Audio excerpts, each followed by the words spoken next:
Star டைரக்டராக இருக்கேன். So நான் வெஸ்டீஜ் வரதுக்கு முன்னாடி வந்துட்டு டிஎன்பிஎஸ்சி எக்ஸாமுக்கு தான் வந்துட்டு ப்ரிப்பேர் பண்ணிட்டு இருந்த பர்சன். ஏன்னா வீட்டில் வந்துட்டு கவர்மெண்ட் ஜாப்க்கு பொண்ணுங்க பண்ண தான் வந்துட்டு லைஃப் செட்டில் ஆகும், ஸோ வந்துட்டு ப்ரைவேட் ஜாப் கூட வேண்டாம் அப்படின்னு தான் சொல்லிட்டாங்க. சரி ஓகே டிஎன்பிஎஸ்சிக்கே ட்ரை பண்ணலாம் அப்படின்னு சொல்லிட்டு ட்ரை பண்ணிட்டு 2 இயர்ஸாக வந்துட்டு 1 மார்க்கில் மட்டுமே போயிடும். அதுக்கப்புறம் சரி அக்ரி வந்துட்டு பார்க்கலாம் அப்படின்னு சொல்லிட்டு அக்ரி வந்துட்டு ஒரு நியர்பை 1.5 இயர்ஸாக வந்துட்டு பண்ணிட்டு இருந்தேன். அறுவடை ஆகிற ஸ்டேஜில் என்ன நேரமோ தெரியாது எங்களோடது ஃபுல்லாகவே ஃப்ளாப் ஆயிரும். அதுக்கு முன்னாடி மாதம் வரைக்குமே வந்துட்டு ஒரு ஆவரேஜாக தக்காளி எடுத்துக்கினாலும் 20 ரூபா 30 ரூபாய்க்கெல்லாம் போகும். ஆனால் நாங்கள் அறுவடை பண்ணுற டைமில் 3 ரூபாய் 4 ரூபாயே அதிகமான இதாக இருக்கும். நிறைய டைமில் வந்துட்டு அது போய் கொட்டுற ஸ்டேஜ் எல்லாமே வந்திருக்கு. ஏன்னா யாருமே வாங்க மாட்டாங்க. ஸோ அப்படி எல்லாமே போயிட்டு இருந்தது. எனக்கு இந்த வாய்ப்பு வந்துட்டு புவனேஸ்வரி சிஸ்டர் கிரவுண்ட் டைரக்டர் மூலியமாக தான் கிடைச்சது.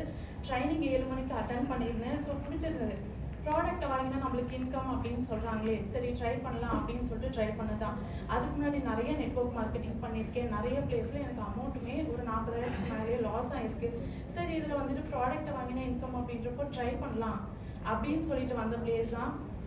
ஃபஸ்ட்டு மந்த்தே வந்துட்டு 8% வந்துட்டு ரீச் ஆகிட்டேன். எனக்கு சர்டிஃபிகேட் எல்லாம் கொடுத்துட்டு நிறைய அப்ரிஷியேட் பண்ணியிருந்தாங்க. ஆனால் எனக்கு அப்போது இந்த பிஸ்னஸ் வந்துட்டு அவ்வளோ சீரியஸாக வந்துட்டு நான் எடுக்கவே இல்லை. நிறைய பேர் வந்துட்டு ஒரு டவுன்லைன் எவ்வளோ நாள் வந்துட்டு ஃபாலோ பண்ணுவாங்க, ஒரு பர்சன் இன்ஆக்டிவாக இருக்காங்க அப்படின்னா மேக்ஸிமம் 1 மந்த் 2 மந்த் எல்லாம் அதிகபட்சம் ஒரு 5 மாதம் ஃபாலோ பண்ணுவாங்க. ஆனால் போனாக்கே நான் ஃபாலோ பண்ணது 1.5 வருஷமாக வந்துட்டு ஃபாலோ பண்ணிகிட்டே இருந்தாங்க. சிஸ்டர் நீங்கள் ட்ரை பண்ணுங்க அப்படின்ற மாதிரி சொல்லிட்டு இருப்பாங்க. ஆனால் எனக்கு ப்ராடக்ட் குவாலிட்டி பிடிச்சதுனால நான் 2 மாதத்துக்கு ஒரு டைம் வந்துட்டு ப்ராடக்ட்டை வாங்கிட்டே இருப்பேன். வீட்டில் வந்துட்டு இது நீ செய்யாத பண்ணாத அப்படின்னு சொல்லிகிட்டே இருப்பாங்க. அக்ரிலே ஏகப்பட்ட கடன் வரவும் ஃபேமிலியில் வந்துட்டு நிறைய ப்ராப்ளம் வர ஸ்டார்ட் ஆயிடுச்சு. ஸோ நான் தங்கச்சி அம்மா எல்லாருமே வந்துட்டு வெளியே வர ஸ்டேஜ் ஆயிடுச்சு. அப்பா வந்துட்டு போயிருங்க அப்படின்னு சொல்லிட்டாரு. ஸோ இப்போ வரைக்குமே நியர்பை ஒரு 2 இயர்ஸாக வந்துட்டு பாட்டி வீட்டில் தான் இருக்கும்.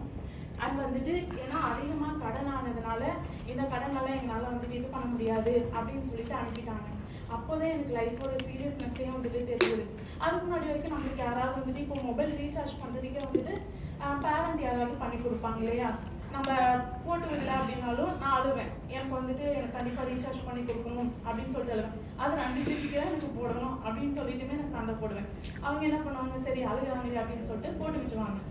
ஆனால் அது வெளியே வந்ததுக்கப்புறம் தான் வந்துட்டு ஓகே இனிமேல் நம்ம என்ன பண்ண போகிறோம் அப்படின்னு சொல்லிட்டு பார்த்தா போய் நிறைய கம்பெனிஸில் இன்டர்வியூ அட்டன் பண்ணேன். கரியர் கேப் இதாக இருக்குது, என்ன பண்ணிட்டு இருந்தீங்க நான் அக்ரி பார்த்தேன்னா யாரும் அக்செப்ட் பண்ணிக்கவே இல்லை. டிஎன்பிஎஸ்சினாலும் இது பண்ணல. சரி அதுக்கப்புறம் என்ன பண்ணலாம் அப்படின்னு சொல்லிட்டு இருந்தப்போ தான் சரி அகெயின் நம்ம வெஸ்டீஜே ட்ரை பண்ணி பார்க்கலாம். ஏன்னா இவங்க தான் இவ்வளோ ப்ரூஃப் அனுப்புகிறாங்களே. அதே மாதிரி நான் வெஸ்டேஜ் வந்துட்டு பண்ணாமல் இருந்ததுக்கு இன்னொரு ரீசனும், எப்படி ஒரு பர்சனால இவ்வளோ பர்டிகுலர் பீரியடில் 4 லட்சத்துக்கு மேலே சம்பாதிக்க முடியும். ஏன்னா என் மாமா வந்துட்டு ஐடி ஃபீல்டில் இருக்காங்க. ஸோ இயர்ஸில் தான் வேலை பார்க்குறாரு. அவரே வந்துட்டு இவ்வளோ வருஷத்துக்கு அப்புறம் தான் 4 லட்சம் சம்பாதிக்கிறாரு. ஆனால் நம்மளால எப்படி இவ்வளோ ஷார்ட் பீரியட்லேயே இவனால 4 லேக் இது பண்ண முடியுது. ஒருவேளை ஃபேக் ஆகிட்டா திரும்பி பழைய பிளேஸில் வந்துட்டு அமௌண்ட் லாஸ் ஆன மாதிரி லாஸ் ஆகிட்டா என்ன பண்ணுறதுன்னு சொல்லிட்டு அதுவும் ஒரு பயத்துலேயே வந்துட்டு வெஸ்டேஜ் வந்துட்டு நான் விட்டுட்டேன். அதுக்கப்புறம் சரி இவங்க இவ்வளோ தூரம் வந்துட்டு அனுப்பிட்டு இருக்காங்களே ட்ரை பண்ணலாம் அப்படின்னு சொல்லிட்டு வந்தது தான். இப்போ வரைக்குமே வந்துட்டு வெஸ்டேஜ் விட்டுறணும் அப்படின்ற மைண்ட் செட் எனக்கு வந்துட்டு சுத்தமாக கிடையாது. ரீசன் என்னென்னா நிறைய கமிட்மெண்ட்ஸ் அப்படின்றது வந்துட்டு எனக்கு வந்துக்கிட்டே இருக்குது. இப்போது 12 லேக் மேலே வந்துட்டு கடன் இருக்குது. ஸோ தங்கச்சி வேலைக்கு போகலை. அந்த இதெல்லாமே இருந்துட்டு ஸ்டார்டிங்கில் இன்கமே வராது. ஏன்னா நான் ரிட்டர்ன் பேக் வரேன். அப்போ டீமே கிடையாது. ஆனால் பிரான்ஸ் டைரக்டர் டீமில் ஒரு 2-3 பேர் தான் இருக்காங்க. கால் பண்ணி பேசினா அவங்க யாருமே எடுத்துகிட்டு பதிலே கொடுக்கல. ஏன் பிரதர் நீங்கள் வந்துட்டு ஒர்க் பண்ணுங்க அப்படின்னா நீங்களே இப்போ தானே ஜாயின் பண்ணியிருக்கீங்க அப்படின்ற மாதிரி என்னையே டிமோட்டிவ் பண்ணுறதுக்கு ஸ்டார்ட் பண்ணிட்டாங்க. அதுக்கப்புறம் சரி ஓகே ஃபைன் டீம் டெவலப்மெண்ட் பண்ணுறதுக்கு ரெகுலராக ட்ரைனிங்ஸ் அட்டென்ட் பண்ணுறதுக்கு ஸ்டார்ட் பண்ணேன். அண்ட் சோஷியல் மீடியாவில் ப்ரொமோஷன்ஸ் கொடுக்க ஆரம்பித்தேன். நியர்பை 1 வருஷம் பக்கமாக ஃபுல்லாக நான் குவாலிஃபைடு. போன ஜூலை அந்த டைம் பீரியட் தான் வந்துட்டு நான் பிரான்ஸை குவாலிஃபை பண்ணேன். அண்ட் ஆகஸ்ட் செப்டம்பர் அந்த டைம் பீரியட்லேயுமே இருந்துட்டு பிரான்ஸில் மட்டும்தான் இருந்தேன். டீம் பில்டிங் போனஸ் கூட கிடையாது. எனக்கு இந்த டேவிட் டியூசிடி அந்த ஈவெண்ட் வந்துட்டு ரொம்ப பெரிய ஒரு பாயிண்ட்டாகவே கிடச்சிது. ஸோ பண்ணுங்கள் சிஸ்டர் கண்டிப்பாக இருந்துட்டு ட்ரை பண்ணுங்கள், டீம் டெவலப்மெண்ட் வந்துட்டு ரொம்பவே யூஸ் ஆகும் அப்படின்னு சொல்லிட்டு என்னோட அப்ளைன் வந்துட்டு நிறைய மோட்டிவ் பண்ணிகிட்டே இருந்தாங்க. டிசம்பர் எண்டிங்கில் வந்துட்டு பிரான்ஸில் இருந்த ஒரு பர்சன் வந்துட்டு ஸ்டார் டைரக்டர் அப்படின்ற லெவல் ரீச் பண்ணி இது 3rd மந்த் இந்த மந்த்துமே நான் குவாலிஃபை பண்ணிட்டேன். ஸோ இதே மாதிரி வந்துட்டு என்னோட லீடர்ஸையும் நிறைய பேர் வந்துட்டு அடுத்தடுத்த லெவல் கொண்டு வரணும் அப்படின்றதையுமே இருந்துட்டு என்னோட டார்கெட்டை வச்சுருக்கேன். நம்மளோட ஃபேமிலியாக இருக்கட்டும் ஃப்ரெண்ட்ஸாக இருக்கட்டும் நிறைய பேர் டிமோட்டிவ் பண்ண தான் செய்வாங்க. நான் எல்டிபி பார்க்குறப்பயே இருந்துட்டு எனக்கு என்னோட கான்டாக்ட் சர்க்கிள் ரொம்ப கம்மி. நான் வந்துட்டு வந்துட்டு என்னோட பிளான், ஓகே நம்ம ஃப்ரெண்ட்ஸ் இத்தனை பேரை இது பண்ணுறோம் அப்படின்னா நம்ம இன்னும் நல்ல இன்கம் ஏர்ன் பண்ணிடலாம் அப்படின்னு சொல்லிட்டு நான் போய் அடுத்த நாள் அப்ரோச்சஸ் கொடுக்குறேன், இன்விடேஷன் கொடுக்குறேன், இது மாதிரி ஒரு பார்ட் டைம் ஜாப்ல நான் ஜாயின் பண்ணியிருக்கேன் அப்படின்னு சொல்லிட்டு ஒருத்தர் கூட ஜாயின் ஆகல. என்னடா இது, இவங்கள நம்பி தானே நம்ம இது பண்ண, ஒரு கான்டாக்டுமே இப்போ நம்ம இல்லாமல் உட்காந்துட்டு இருக்கோமே, என்ன பண்ணுறது அப்படின்னு சொல்லிட்டு இப்போ வரைக்குமே என் ஃப்ரெண்ட்ஸ் வந்துட்டு ஒருத்தர் கூட வெஸ்டீஜ்லேயே கிடையாது, என் ஃபேமிலி மெம்பர்ஸும் கிடையாது. அதுக்காக இந்த பிஸ்னஸ் வந்துட்டு எனக்கு செட் ஆகலை அப்படின்னு சொல்லிட்டு நான் விட்டுட்டும் போக கிடையாது. ரீசன் என்னன்னா, நிறைய பேர் வந்துட்டு இப்போ ரீசன் சொல்கிறாங்க, எனக்கு டைம் கிடையாது, என் பேரண்ட் வந்துட்டு வேண்டாம்னு சொல்லிட்டாங்க, என் வீட்டில் வந்துட்டு வேண்டாம்னு சொல்கிறாங்க அப்படின்னு சொல்லிட்டு நம்மளோட நீட் என்ன அப்படின்றது நம்மளுக்கு தான் தெரியும், கரெக்டுங்களா?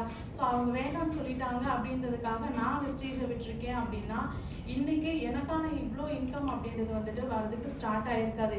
இந்த லெவல் அப்படின்றதுமே கண்டிப்பாக எனக்கு கிடைச்சிருக்காது. மேபி நான் மேக்ஸிமம் அக்ரி தான் பண்ணிட்டு இருந்திருப்பேன் வெஸ்டீஜ் பண்ணல அப்படின்னாலுமே, கரெக்டுங்களா? ஸோ ஃபேமிலியோட கமிட்மெண்ட்ஸ் எல்லாம் நிறைய இருக்கனால இன்னும் கொஞ்சம் வந்துட்டு நம்ம ட்ரை பண்ணணும் அப்படின்னு சொல்லிட்டு இது பண்ணிட்டு இருந்தேன். அண்ட் வந்துட்டு ஏப்ரலில் நடந்த அவார்ட் ஃபங்க்ஷன் எனக்கு ரொம்ப பெரிய ஒரு பேக் போனாகவே வந்துட்டு இருந்தது. ஸோ டேர்னிங் பாயிண்ட்டும் கூட அது.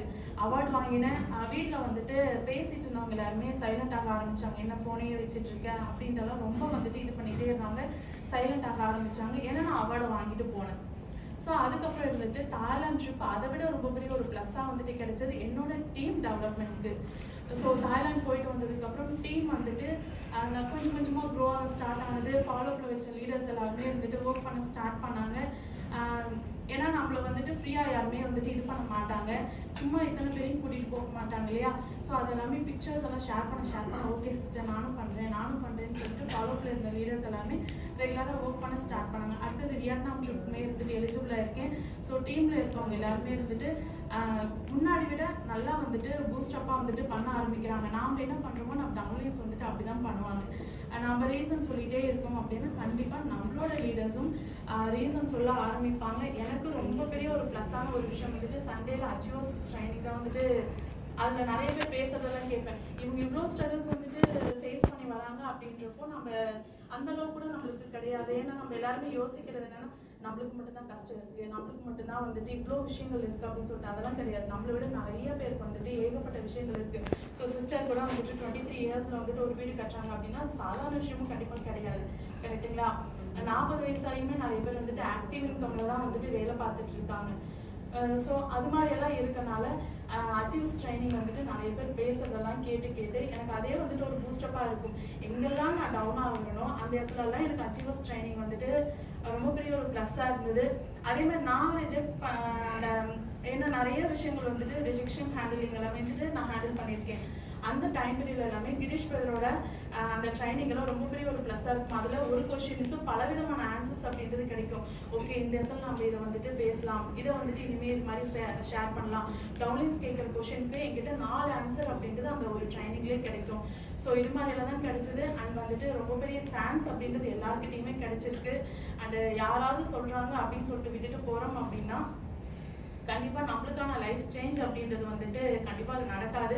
அண்ட் இது என்னோட ஃபர்ஸ்ட் ஸ்டெப் தான். இன்னும் நிறைய வந்துட்டு நான் சக்ஸஸ் பண்ணணும் அப்படின்றது என்னோட ரொம்ப பெரிய டார்கெட்டாக வந்துட்டு வச்சுருக்கேன். கம்மிங் டிசம்பருக்குள்ள வந்துட்டு வீடு கட்டுற ப்ராசஸ் வந்துட்டு ஸ்டார்ட் பண்ணணும், அதுக்குள்ளே வந்துட்டு இருக்கிற கடனெல்லாம் கட்டணும் அப்படின்றதுமே ரொம்ப பெரிய ஒரு பிளானாக வந்துட்டு போய்கிட்டு இருக்கு. இவ்வளோ பெரிய விஷயங்கள் வந்துட்டு செய்யலாம் அப்படின்னா ஒரு தயக்கம் எனக்கு வந்துட்டு ஸ்டார்டிங்கில் இருந்தது, என்னடா இது இவ்வளோ பெரிய இதை வந்து நம்ம இதில் கொடுத்துட்டாங்க அப்படின்னு சொல்லிட்டு. ஆனால் எனக்கு இப்போ கொஞ்சம் மாசமா அந்த